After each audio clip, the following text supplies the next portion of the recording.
Welcome back to a Rural Focus here on Triple M, and still with me I've got Director Phil Brunner and Solicitor Matilda Lloyd from Bailiwick Legal.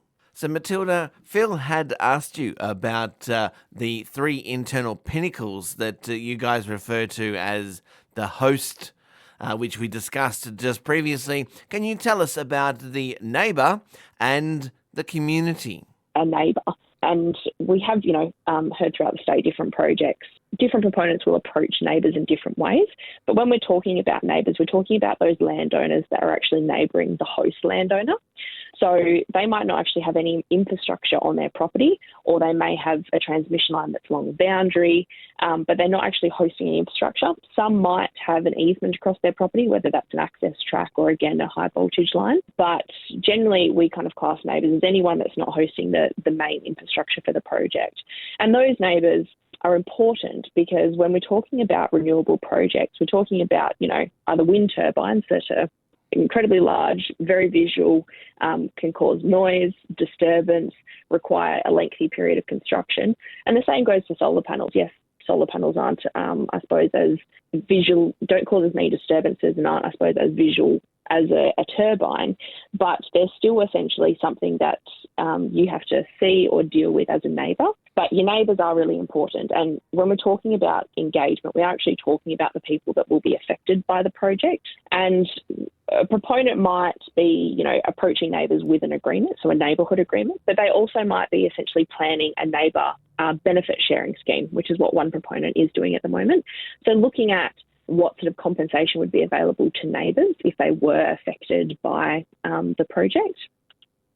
Now, the third party in this equation is obviously the community, so the broader community. We can include the Shire in that, but community is important because, like I said, the length of these projects can be anywhere from 30 years to 90 years, depending on how many stages there are, how much redevelopment in the project there is. And so it's really important that the community is considered in this environment, because you're going to have contractors, you're going to have, transporters in the community. You're going to have staff potentially that are going to live and work in the community for the length of these projects. There's obviously going to be, busy periods and then slower periods depending on operation and construction. But you've got to have, there'll be services that will be required. There'll be disturbances. It's really important that the community is considered as well from an investment point of view. So if the proponent is going to be there, is going to invest in the community, have they established a community fund? Have they consulted with the Shire? Do roads need to be upgraded? There's all these things that come into a renewable project that actually need to be considered outside of the landowner.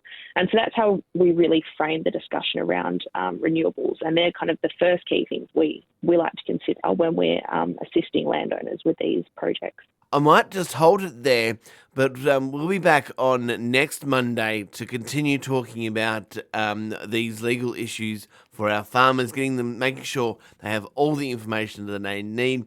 In the meantime, Phil, if they did need more information, or if they've been approached by a energy company, what's the best way to contact yourself or any of the team at Bailiwick Legal?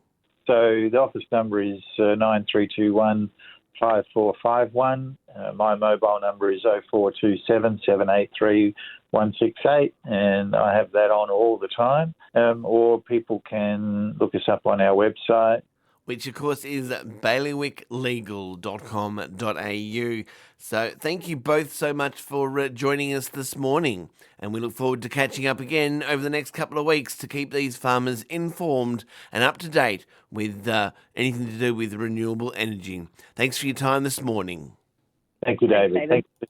That was Philip Brunner and Matilda Lloyd from Bailiwick Legal here on Rural Focus Triple M.